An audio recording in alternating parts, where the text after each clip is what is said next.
तो चलिए अब हम लोग स्टार्ट करते हैं कार्बन साइकिल। पहले कुछ जनरल इंफॉर्मेशन है कार्बन साइकिल से रिलेटेड जो डायरेक्टली एग्जाम में पूछा जाता है, एनसीईआरटी की लाइन है वो। अगर हम कार्बन के बारे में बात करें तो अगर आप मेरे से पूछोगे सर कार्बन कहाँ कहाँ मिलता है, तो मैं बोलूंगा कार्बन कहाँ नहीं मिलता, हर जगह मिलता है।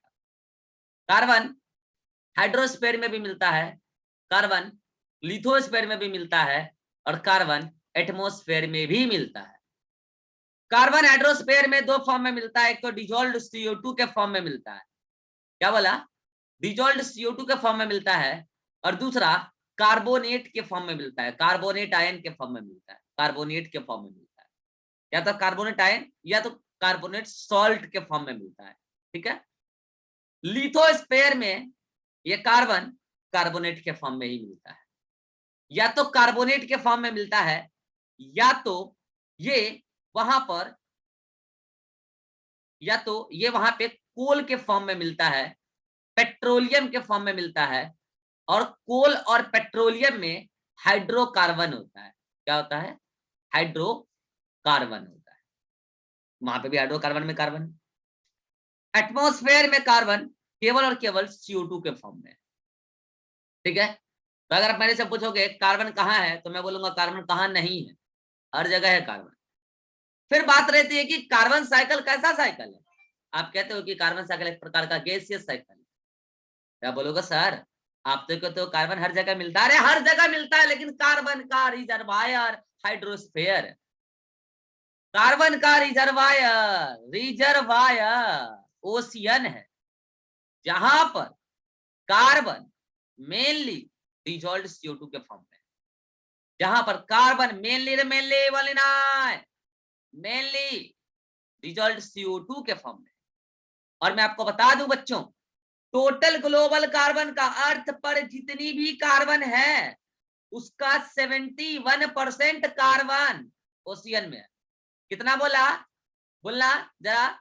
71% कार्बन, 71% कार्बन ओशियन में है। That's why hydrosphere is the reservoir for carbon. और जिसका रिजर्वायर हाइड्रोस्फीयर, वो साइकिल गैसियस साइकिल। फिर बच्चा मेरे से सवाल खड़ा करता है, why it is gaseous cycle, gaseous क्यों बोला? तो देखो मैंने क्या बोला, हाइड्रोस्फीयर में भी कार्बन मेनली डिसॉल्व CO2 के फॉर्म में जो गैसेस है। और दूसरा कारण यह है कि कार्बन साइकिल जहां से स्टार्ट होता है प्रोड्यूसर से, प्रोड्यूसर मतलब प्लांट कार्बन को गैस के फॉर्म में अपटेक करता है जो कि CO2 है, और वो CO2 एटमॉस्फेरिक CO2 है, और वो CO2 गैस है। इसीलिए कार्बन साइकिल को गैसियस साइकिल बोल रहे हैं, भले ही उसका रिजर्वायर क्यों नहीं हाइड्रोस्फीयर हो। ठीक है, चलिए दूसरी बात, एक दूसरा डाटा मैं आपको बता रहा हूं।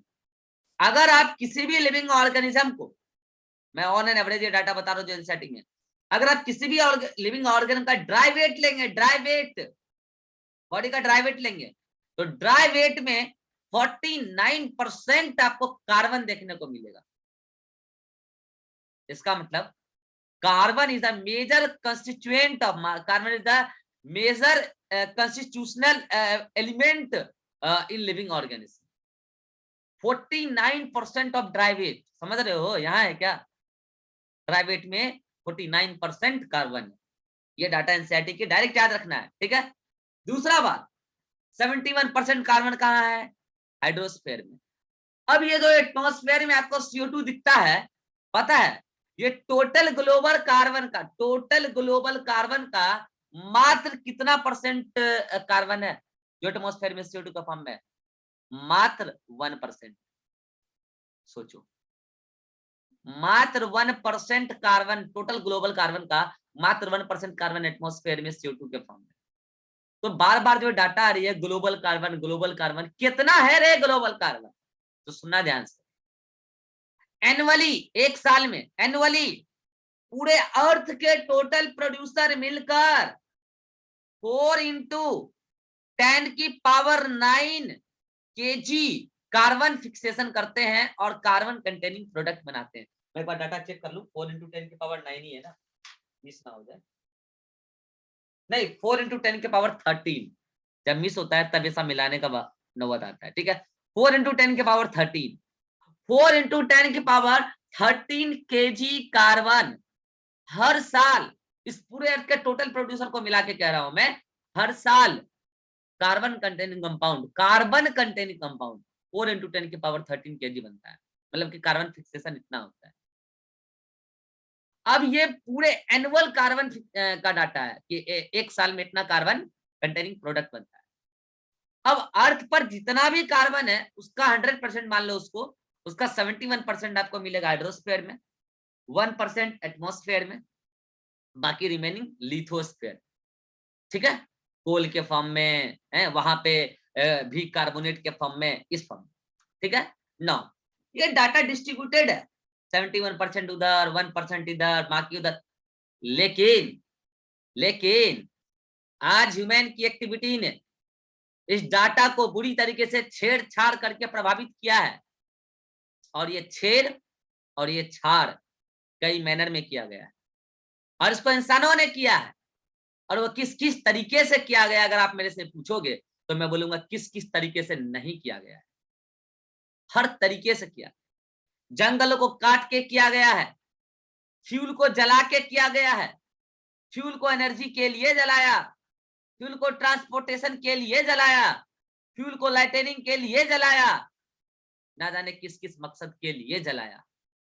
जंगल को काटा, कभी घर बनाने के लिए काटा, कभी घर सजाने के लिए काटा, कभी घर को जलाने के लिए काटा, ना जाने किस किस लिए काटा।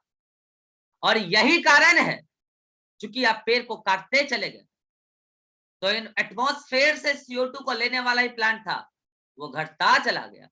इसलिए एटमॉस्फेयर का CO2 जो 1% ही होना चाहिए था वो 1% से बढ़ता चला गया। और यही कारण है कि ओशियन का कार्बन कंटेंट धीरे धीरे घटता चला गया, मतलब जो नेचुरली था वो बदलता चला गया। और इसका कारण केवल और केवल इंसान की प्रतिक्रिया है, ह्यूमन एक्टिविटी। ये एनसीईआरटी में साफ तौर पे लिखा है। और हमें ये कैसे पता चलता है कि हाँ हमने छेड़ा है कार्बन साइकिल को? इसका नतीजा ग्लोबल वार्मिंग, जो हम पढ़ेंगे पॉल्यूशन। इसका नतीजा ग्लोबल वार्मिंग है। दिन प्रतिदिन एटमॉस्फेयर की टेम्परेचर बढ़ती जा रही है, और ये एटमॉस्फेयर में CO2 के लेवल के बढ़ने के कारण से हो रहा है। कैसे हो रहा है पढ़ेंगे ग्लोबल वार्मिंग। तो ये तो क्या था, कार्बन साइकिल का एक इंट्रोडक्शन था कि किसी भी लिविंग ऑर्गेनिज्म में ड्राई वेट में, उसको अगर लिविंग ऑर्गेनिज्म का ड्राई वेट लें तो 49% कार्बन मिलता है उसमें, मतलब कि ड्राई वेट का 49% पार्ट कार्बन है। टोटल ग्लोबल कार्बन हर साल 4 × 10⁻13 kg हर साल ग्लोबल कार्बन फिक्सेशन होता है। 71% ऑफ ग्लोबल कार्बन हाइड्रोस्फीयर में है, ओशियन में है, मेनली डिसॉल्व्ड CO2 के फॉर्म में है। इसीलिए ओशियन रिजर्वायर है, हाइड्रोस्फीयर रिजर्वायर है कार्बन का। लिथोस्फीयर में भी कार्बन है और एटमॉस्फेयर में भी कार्बन है, एटमॉस्फेयर में 1% ही। नाउ अब हम पढ़ते हैं कार्बन साइकिल, मतलब साइकिल को देखते हैं। चलिए इसके लिए हम लोग एक रफ डायग्राम बनाकर स्टडी करते हैं कार्बन साइकिल को, और मैं आपके सामने सर हाँ एक डाउट था सर जो फर्स्ट पॉइंट बताया थे कि जो 71% डिसॉल्व कार्बन है सर, तो वो एटमॉस्फेयर में कैसे आएगा सर? अरे पढ़ेंगे अभी तक तो, अभी पढ़ेंगे, रुको ना, वही तो पढ़ा रहे हैं। हाँ नाउ अब मैं बता रहा हूँ कार्बन साइकिल। साइकिल में पता चलेगा ना कि भाई वो कैसे साइक्लिक चेंजेज हो रहा है। मैं कह रहा हूँ कि यहाँ ये मिट्टी, यहाँ ये मिट्टी है, पूरा मिट्टी ही मिट्टी है, मतलब लैंड है। ओके, मिट्टी मिट्टी है, मिट्टी मिट्टी है, मिट्टी ही मिट्टी। ओके, मैं कह रहा हूँ इधर ही कहीं बगल में, इधर ही कहीं बगल में ओशियन है। ओके, बना दिया, इधर ही बगल में कहीं ओशियन है। नाउ मैं कह रहा हूँ कि यहाँ पे कोई प्रोड्यूसर ग्रो किया। ओके, अच्छा ये ऊपर में इधर एटमॉस्फेयर है, ये ऊपर में इधर एटमॉस्फेयर है, और आपको पता है कि एटमॉस्फेयर में कार्बन CO2 के फॉर्म में, और ये केवल और केवल 1% कार्बन ही है टोटल ग्लोबल कार्बन का, ओनली। ओके, चलिए कहानी शुरू करते हैं प्रोड्यूसर से। प्रोड्यूसर इस कार्बन को CO2 के फॉर्म में अपटेक करता है, और सुन लेना कान खोल के, प्रोड्यूसर मतलब प्लांट ऑफ इकोसिस्टम कार्बन को केवल और केवल CO2 के फॉर्म में ले सकता है, केवल और केवल CO2 के फॉर्म में ले सकता है, केवल और केवल CO2 के फॉर्म में। ठीक है, प्लांट ने इस CO2 को इन्वायरमेंट से लिया, एटमॉस्फेयर से लिया यूं बोलो, और उसको कन्वर्ट करके उसने बनाया ग्लूकोज C6H12O6। केवल ग्लूकोज नहीं बनाया है, कार्बन कंटेनिंग कई सारे कंपाउंड बनाए हैं, कार्बन कंटेनिंग कई सारे कंपाउंड बनाए हैं, और वो कंपाउंड से उसने अपने कई सारे स्ट्रक्चर बनाए हैं। प्लांट ने अपना DNA बनाया है, प्लांट ने अपना RNA बनाया है, प्लांट ने अपना सेल मेम्ब्रेन बनाया है, और प्लांट ने अपना कई सारा कंपाउंड बनाया है, और साइटोप्लाज्म का भी सिंथेसिस किया है। उन सभी में कार्बन, उन सभी में कार्बन, कार्बन ही कार्बन। प्लांट ने अपना बायोमास बनाया, उन सभी में कार्बन। देन प्लांट ने CO2 को अपटेक करके इतने सारे चीजें बनाए, देन उसको खाने के लिए आ गया कौन? कंज्यूमर। लो कंज्यूमर, खाने आ जाओ।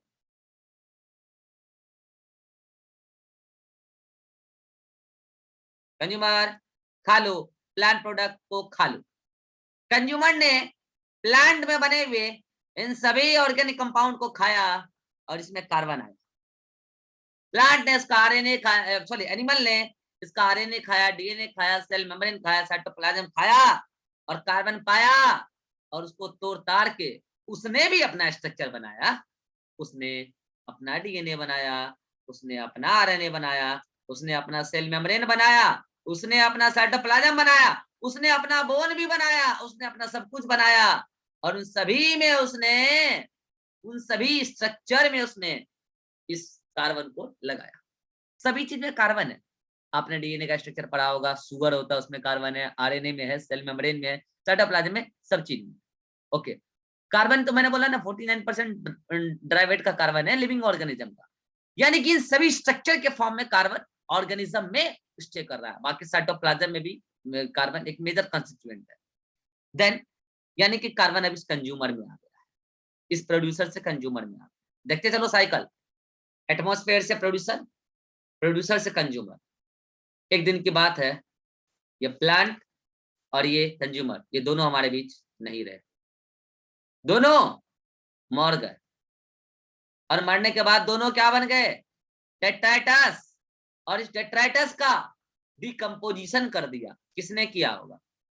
इस डेट्राइटस का डिकम्पोजिशन, इस डेट्राइटस का डिकम्पोजिशन डिकम्पोजर ने किया होगा, मतलब माइक्रोब्स ने किया होगा। डिकम्पोजिशन बाय माइक्रोब्स, अरे माइक्रोब्स ने किया होगा, और ये माइक्रोब्स डिकम्पोज करके ह्यूमस बनाया होगा, मतलब सॉइल सॉल्यूशन में कार्बन को मिलाया होगा। हेलो, देखते चलो साइकिल, एटमॉस्फेयर से प्रोड्यूसर, प्रोड्यूसर से कंज्यूमर। अच्छा, कंज्यूमर जिंदा होकर CO2 को छोड़ा होगा, वो भी एटमॉस्फेयर में आया होगा, और वो भी फाइनली प्रोड्यूसर के पास ही गया होगा।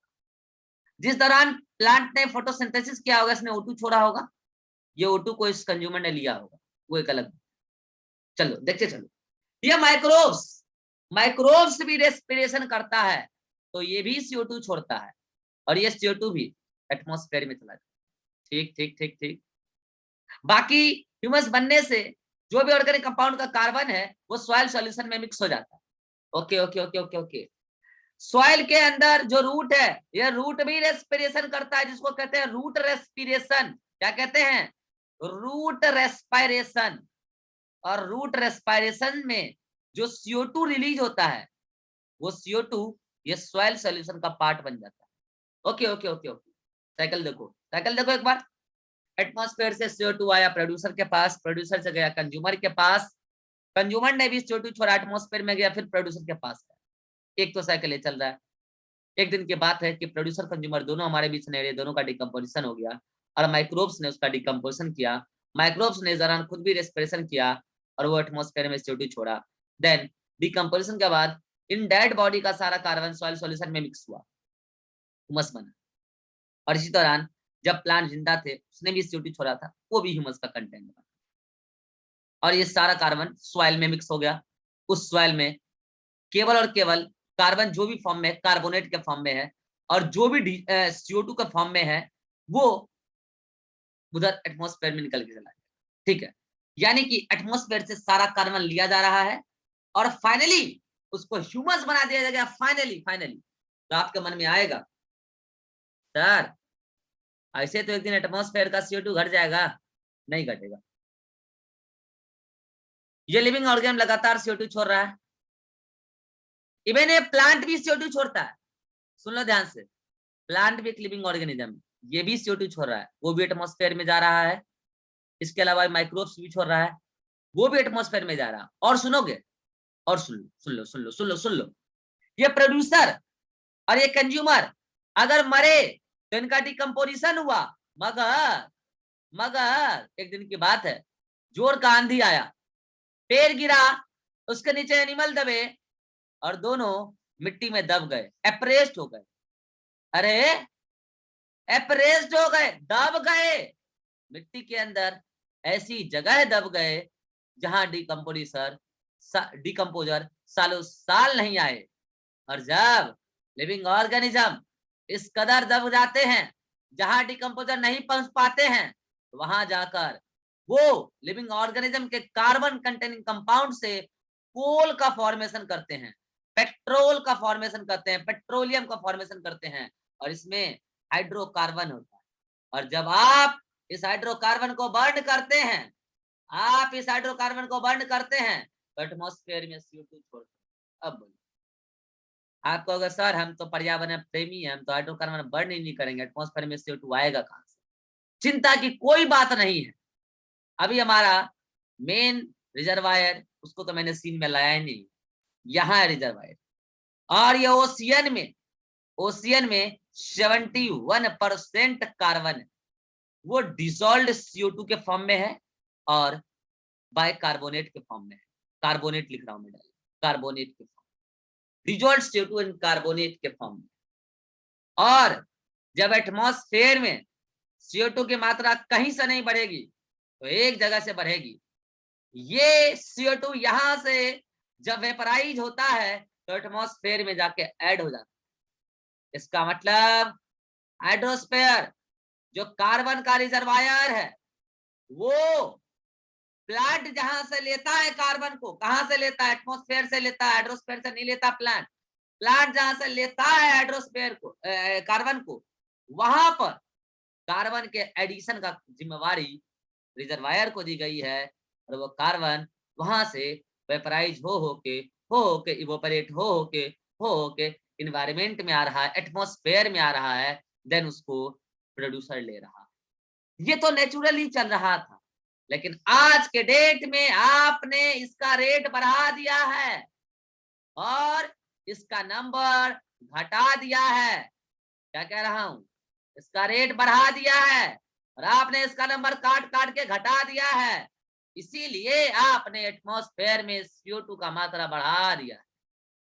हेलो, दो तरीके से आपने एटमॉस्फेयर में CO2 का मात्रा बढ़ाया है, बर्निंग को बढ़ा के और डिफोरेस्टेशन को बढ़ा के।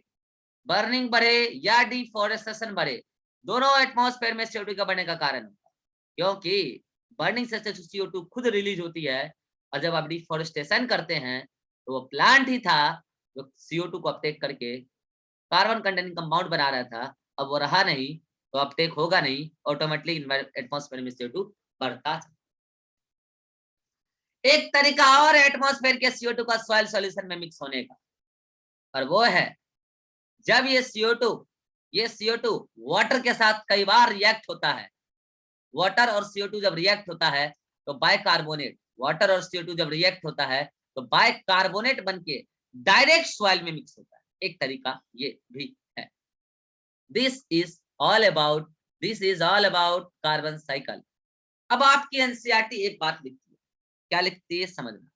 बच्चे कहते हैं कि सर यहाँ पे ये कार्बोनेट कहां से आया, या फिर यहाँ पे ये डिजॉल्व्ड CO2 कहां से आया, जो क्वेश्चन अभी तासरी का। बेसिकली यहाँ पे ये डिजॉल्व्ड CO2 कहां से आया, ये तो during the course of evolution ही आ गया। ठीक, बाइकार्बोनेट कहां से आया या आज भी आ रहा है, और उसका कारण ये है कि जब आप प्लांट डाइवर्सिटी पढ़ोगे तो आप पढ़ोगे कि समंदर में कोरल रीफ है, कोरल रीफ पहले भी बात हो चुकी है, सिलेंट्रेटा के मेंबर है, कैल्शियम कार्बोनेट के कंटेनिंग जो सेल कवच रखने वाले सिलेंट्रेटा होते हैं वो, तो जब वो मर जाते हैं तो मरने के बाद उनके कैल्शियम कार्बोनेट के कवच से कार्बोनेट निकलता है और उसमें जो कार्बन है वो कार्बन वहां पे ओशियन का कार्बन कंटेंट बढ़ा रहा हो, तो वो तो बाइकार्बोनेट का एक्सप्लेनेशन। रही बात कि सर ओशियन में CO2 कहां से उठना है 71%, तो मतलब ओवरऑल 71% है उसमें मेनली डिजोल्व CO2 वो कहां से आया, तो ये जब ओशियन का फॉर्मेशन हो रहा था तभी उसमें मर्ज हुई थी। अब रही बात, आपके मन में डाउट आएगा कि एक दिन ऐसा होगा कि ओशियन का सारा CO2 खत्म हो जाएगा, जब होगा तब देख लेंगे। जब ओशियन का सारा CO2 खत्म होगा तो अचानक से नहीं होगा, ऐसा नहीं है आज था कल ना रहे, ये काम धीरे धीरे होगा, और जब ये काम धीरे धीरे होगा तब तक प्लांट के अंदर भी ऐसे चेंजेस आ रहे होंगे कि प्लांट भी कार्बन को किसी और फॉर्म में लेने के लिए इवॉल्व हो रहा होगा। चिंता की कोई बात नहीं है, दिक्कत की कोई परेशानी की कोई बात नहीं। अगर रिजर्वायर का कंटेंट खत्म होगा तो उस पर्टिकुलर न्यूट्रिएंट को एब्जॉर्ब करने वाले भी अपने अंदर धीरे चेंजेस ले आएंगे, चिंता की कोई बात नहीं है। अगर चेंजेस नहीं ला पाएंगे मर जाओ, हम क्या करें। इवोल्यूशन में तो वही हिट है, जो फिट हिट है वही, जो फिट है वो हिट है, जो फिट नहीं हो पाएगा वो हिट नहीं होगा, मर जाएगी, खत्म हो जाएगी, हम क्या करें। This is all about carbon cycle. इन सारी बातों को आपकी एनसीईआरटी ने एक डायग्राम में रिप्रेजेंट किया और उस डायग्राम में कई सारी एरो में उसने भयंकर मिस्टेक किया है और उस मिस्टेक को हम यहाँ पर सही करने बैठे। उससे पहले मैं इस पूरे कार्बन साइकिल को आपको एक बार नोटबुक से पढ़ा देता हूँ। आ जाओ। ये है कार्बन साइकिल, जो अभी मैंने उधर बनाया था वही इधर है, ध्यान से देखते थे। ये कार्बन एटमॉस्फेयर में 1% ऑफ टोटल ग्लोबल कार्बन। इस कार्बन को कौन ले रहे हैं, इस कार्बन को ले रहे हैं प्लांट। बना क्या रहे हैं, ऑर्गेनिक कंपाउंड, जैसे मैंने ग्लूकोज लिखा, फोटोसिंथेसिस करके। इस दौरान वो O2 रिलीज कर रहे हैं, तो O2 रिलीज कर रहे हैं तो कौन ले रहा है, कंज्यूमर। उसने भी अपना ऑर्गेनिक कंपाउंड बनाया और उसने CO2 छोड़ा, वो भी प्लांट ही लिया है, ठीक है। देन ये रेस्पिरेशन में जो CO2 छोड़ रहा है वो भी प्लांट ले रहा है, ठीक है। देन एक दिन दोनों मर जाते हैं और डेट्राइटस बन जाते हैं। डिकम्पोजर बैक्टीरिया उसका डिकम्पोजिशन कर देता है तो ह्यूमस बन जाता है, सिंपल कार्बन में कन्वर्ट हो जाता है, सॉइल सॉल्यूशन का पार्ट बन जाता है। इस दौरान डिकम्पोजर ने जो रेस्पिरेशन किया उससे CO2 निकला, वो भी एटमॉस्फेयर में चला, ओके। देन अब अगर ये दोनों मरे थे तब तो डेट्राइटस बने थे, अगर ये दोनों दबे हैं डिकम्पोज नहीं हो रहे हैं, दबे रह गए, तो कोल बनेगा, पेट्रोल बनेगा, फॉसिल फ्यूल बनेगा और उसमें हाइड्रोकार्बन है। और अगर आप इसको जला दोगे तो उससे CO2 एटमॉस्फेयर में जाए, और अगर बारिश के पानी के साथ ये CO2 वाटर के साथ रिएक्ट करे तो एसिड रेन होगा H2CO3 के फॉर्म में, क्योंकि वो एसिडिक फॉर्म में नीचे आएगा H2CO3 के फॉर्म में। देन उससे कार्बोनेट सॉइल में मिक्स होगा, तो लिथोस्फेयर में भी धीरे धीरे कार्बोनेट आएगा और वो 28% होगा आराम, ठीक है।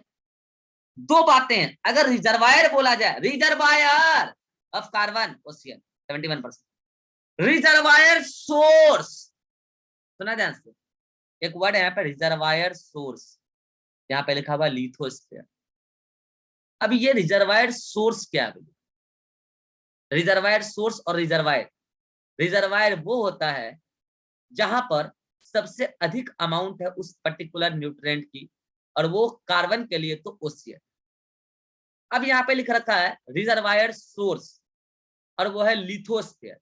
ऐसा क्यों, हम कह रहे हैं अगर आपको एटमॉस्फेयर में CO2 कंटेंट बढ़ाना है तो आप समंदर को जाके नहीं बोल सकते, आपको ऐसा सोर्स ढूंढो जहां पर खूब सारा कार्बन रखा हुआ है और आप उससे एटमॉस्फेयर में CO2 का मात्रा बढ़ा दो। वो आपको फॉसिल है, वो आपको कोल और पेट्रोल है, जलाओ, उससे एटमॉस्फेयर का CO2 मात्रा बढ़ जाएगा, इसलिए वहां पे लिखा है, ठीक है। बाकी इतना आपसे कोई पूछेगा। देन 71% कार्बन कहाँ है, ओशियन में, मतलब हाइड्रोस्फीयर में, वहां पे कार्बोनेट के फॉर्म में है और डिजॉल्व्ड CO2 के फॉर्म में है। वहां पे भी रॉक्स हैं, उसमें मतलब कि समंदर में के अंदर में भी चट्टाने हैं कई सारे, उसमें भी बाइकार्बोनेट के फॉर्म में ही है, ठीक है, यानी कि बाइकार्बोनेट और डिजॉल्व्ड CO2 का। रही बात यहां से कार्बन एटमॉस्फेयर में कैसे जाता है, तो मैंने आपको पहले भी बता दिया है कि यहां से जब उसका वेपराइजेशन होता है तो उससे CO2 बन के रिलीज होता है और वो एटमॉस्फेयर में मर्ज हो जाता है। तो ये पूरा साइक्लिक चेंजेस था जो गुचुर पुचुर हो गया है। अगर इसको आप एक टेबल के फॉर्म में स्टडी करेंगे, सिस्टमेटिक स्टडी करेंगे, तो इस तरीके का एनसीईआरटी में कुछ दे रखा है। देखो, एटमॉस्फेयर की CO2 है, इसको अपटेक किया, फोटोसिंथेसिस चलाया किसने? प्लांट। प्लांट ने भी रेस्पिरेशन किया तो CO2 छोड़ा तो कहां गया? एटमॉस्फेयर में। देन प्लांट को किसने खाया? एनिमल। एनिमल ने भी रेस्पिरेशन किया तो CO2 छोड़ा तो कहां गया? एटमॉस्फेयर में। एक दिन प्लांट एनिमल दोनों मर गए तो क्या बना? डेट्राइटस। डिकम्पोजिशन हुआ तो कार्बन कहां मिला? Soil solution. इस दौरान रूट ने भी रेस्पिरेशन किया तो उससे CO2 मिला तो कहां गया? Soil solution.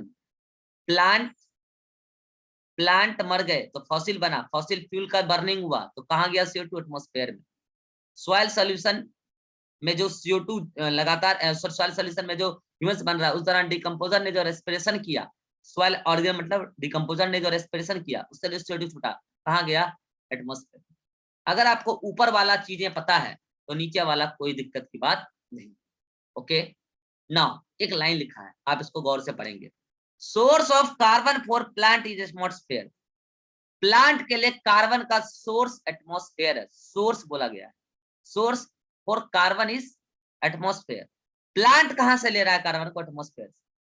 मगर रिजर्वायर तो कोई और है, रिजर्वायर ओशियन। इसका मतलब प्लांट कार्बन को CO2 के फॉर्म में ही ले सकता है और वो ओशियन से डायरेक्ट नहीं लेगा, क्योंकि ये प्लांट ओशियन में ग्रो नहीं कर रहे हैं, ये प्लांट लैंड पर ग्रो कर रहे हैं। This is all about carbon cycle. चलिए अब बताइए कि कार्बन साइकिल में कोई डाउट है? प्रतीक। वो 28% जो कार्बन लिथोस्फेयर में ऐड हुआ, हाँ तो हाँ, क्या बाइकार्बोनेट के फॉर्म में या ओवरऑल? नहीं, वो दोनों फॉर्म में, मतलब बाइकार्बोनेट और वो, हाँ वो ओवरऑल ओवरऑल ओवरऑल। मतलब ये बोलो कि केवल इसी तरीके से हुआ है क्या? बाइकार्बोनेट एसिड रेन का फॉर्म में तो नहीं, वो इधर से भी हुआ है, वो इनके दबने से हुआ है जिसमें वो हाइड्रोकार्बन के फॉर्म में भी है। तो ओवरऑल 28% है ना। तो क्या देखो, 70 उधर हो गया, 71 उधर हो गया, 1 उधर हो गया तो 72 हो गया। तो 28 बचे हुए तो टोटल है ना लिथोस्फेयर में। और कोई डाउट है? Yes sir. प्रतीक। नो ये राजश्री। सर जब यहाँ पे कोल और पेट्रोल को जलाते हैं तो ये हाँ CO2 एटमॉस्फेयर में जाएगा और वाटर के साथ कंबाइन करके एसिड रेन के फॉर्म में नीचे ही आएगा ना सर? हाँ, वही सॉइल तो में, बोल रहा, हाँ तो वही तो बोल रहा हूँ, नीचे ही आएगा ना। सॉइल में कार्बन का कंटेंट बढ़ जाए। हाँ, कार्बोनेट के फॉर्म में बढ़ेगा तब एसिड रेन से। ठीक है सर। हाँ, वो वहां पे जाके डिसोसिएट हो जाएगा, इसलिए। हाँ, और कोई डाउट है? No sir. Vivek. No sir. अब देखो आपकी एनसीईआरटी ने कितना भयानक भयानक मिस्टेक किया है। आ जाओ देखो इधर, एरो में मिस्टेक है ये बेसिकली। देखो यहाँ पे एनसीईआरटी ने एक एरो दे रखा था। एरो क्या था पहले मैं आपको ये बताता हूँ, फिर मैं बताऊंगा कि मैंने इसको सही किया है। एरो ये था कि इस प्लांट और इस डेट्राइटस को खिलाया जा रहा, मतलब इस काऊ को खिलाया जा रहा था कचरा। बताओ, प्लांट का भी कचरा खाएगा या एक गाय का भी कचरा खाएगा? है? तो ये एरो गलत है, पहली बात। तो इस एरो को सही करके मैंने क्या किया कि इस प्लांट को गाय खा रही है, एक दिन गाय भी मर रही है और एक दिन ये प्लांट भी मर रही है, तो डेट्राइटस फूड चेन स्टार्ट हुआ। तो ये एरो को मैंने सही कर दिया। तो यहाँ पे तो 2 एरो का मिस्टेक था, ये उल्टा था, मैंने इसको सीधा किया फर्स्ट में। दूसरा, आप ये देखो साइड में बना रखा है क्या? ये साइड में क्या है? ओशियन। आप देखो गौर से, यहाँ पे CO2 इन वाटर मतलब डिजॉल्व्ड CO2। क्या लिखा है कि डिजॉल्व्ड CO2 कन्वर्ट हो रहा है किसमें? कैल्केरियस सेडिमेंट्स में। गलत, गलत। डिजॉल्व्ड CO2 कैल्केरियस सेडिमेंट्स में डायरेक्टली कभी कन्वर्ट नहीं हो सकता। हाँ, वो डिसॉल्व CO2 को यूटिलाइज करेगा एक्वेटिक बॉडी का एनिमल, और वो एनिमल हो सकता है कि सिलेंट्रेट हो, और वो सिलेंट्रेट उस डिसॉल्व CO2 को यूज करके, एब्जॉर्ब करके, या फिर वहां का प्रोड्यूसर एब्जॉर्ब करे उसको और उसको खाए एनिमल। तब एनिमल के जो वो सिलेंट्रेट के मेंबर हैं वो अपने अंदर कैल्शियम कार्बोनेट का सेल बनाए, तब जाके कैल्केरियस सेडिमेंट। ये कैल्केरियस सेडिमेंट किसके बारे में बोला गया भाई? कोरल रीफ के बारे में। आप चाहो तो लिख लो, तब जाके कोरल रीफ तैयार होगा। अदरवाइज ऐसा नहीं होगा कि ये CO2 डायरेक्ट कैल्केरियस सेल में कन्वर्ट हो जाए, नहीं होता ऐसा।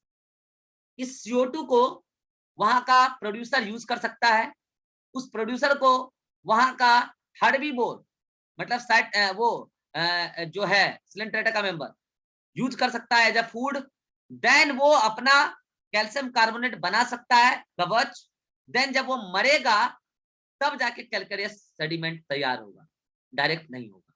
तो ये एरो गलत, पहली बात। दूसरी बात, एक लाइन लिखा है यहाँ पे ऑर्गेनिक सेडिमेंट। देखो कैल्केरियस सेडिमेंट का मतलब तो हमने समझा दिया कोरल रीफ। ये ऑर्गेनिक सेडिमेंट क्या? अरे भैया पानी के सब ऑर्गेनिक मर जाएंगे तो ऑर्गेनिक सेडिमेंट मतलब क्या? पानी में भी डिकम्पोजिशन चलेगा, उसी को बोला ऑर्गेनिक सेडिमेंट, और क्या? तो ये पूरा का पूरा फूड चेन है, सॉरी फूड चेन कह रहा हूँ, कैल्शियम सॉरी कार्बन साइकिल है। आप इसको एक बार देख लेना। अब मैंने यहाँ पे कार्बन साइकिल समाप्त कर दिया। अब बचा दो साइकिल, एक है नाइट्रोजन साइकिल और एक है फास्फोरस साइकिल। आइए मिलते हैं अगले मीटिंग में, और अगले मीटिंग में हम आपको पढ़ाते हैं नाइट्रोजन साइकिल भी और फास्फोरस साइकिल भी। चलिए।